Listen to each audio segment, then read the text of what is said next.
Jacob always dismissed the strange noises coming from his basement as rats or old pipes creaking.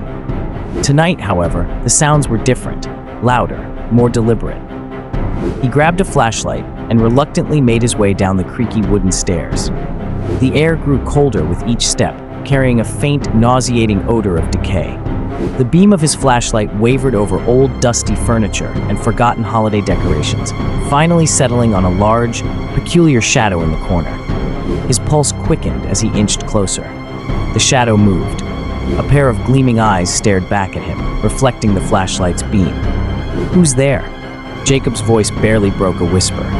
The eyes blinked, and a low growl filled the room.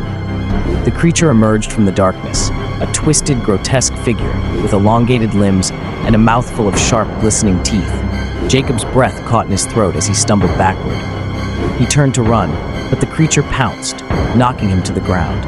It leaned in close, its rancid breath hot against his face. Just as he thought he would be devoured, the creature whispered in a guttural voice, "Leave this place and never return." Jacob scrambled up the stairs, not daring to look back. He slammed the basement door shut, heart pounding. He knew he would never set foot in that basement again.